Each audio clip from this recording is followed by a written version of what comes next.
Hello, this is Chef John from foodwishes.com with goat cheese, apple, walnut pasta. So anyway, this was supposed to be a delicious winter pasta entree, which did not work at all, but it did work as a super side dish. So anyway, more about that later. Let me show you how I put this together. So I have a couple cups of macaroni here. I'm using ditalini. You could use any small pasta.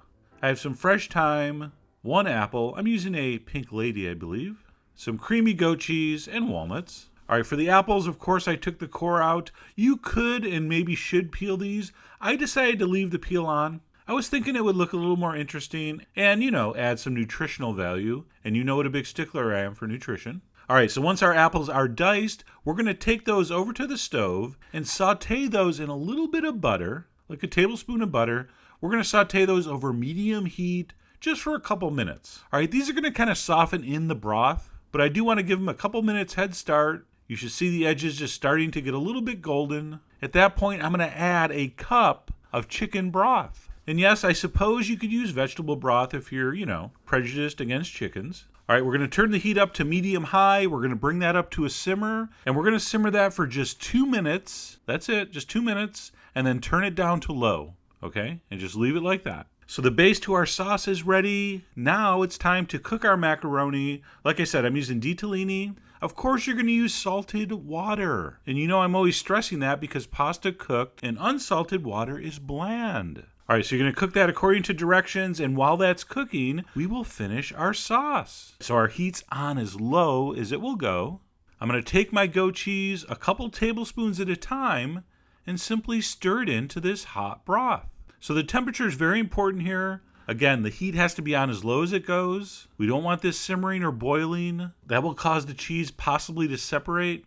So like I said, you're going to do a couple tablespoons at a time, and it should just melt in there beautifully and form, after 3 or 4 additions, a beautiful, thick, creamy goat cheese and applesauce. So cream sauces are very popular for pastas, of course, but they're usually either a bechamel-based or heavy cream-based sauce. So this is just a third way to do a cream sauce, using a broth for something a little lighter. All right, so our sauce is basically done. I'm going to turn off the heat. By now, our pasta is cooked. We're going to drain that, but not super thoroughly. All right, I don't want standing water at the bottom of the pot, but a little bit of moisture on that pasta is perfect and will help transfer this sauce around. So I'm going to dump our goat cheese sauce in. We're going to mix it up, stir it up, and you'll see because there was a little bit of water attached to the pasta, it really mixes in nicely. All right, that's why Italians a lot of times reserve some of the pasta water, and if it seems a little dry, you could add another spoon in. But anyway, ours is looking perfect just like that.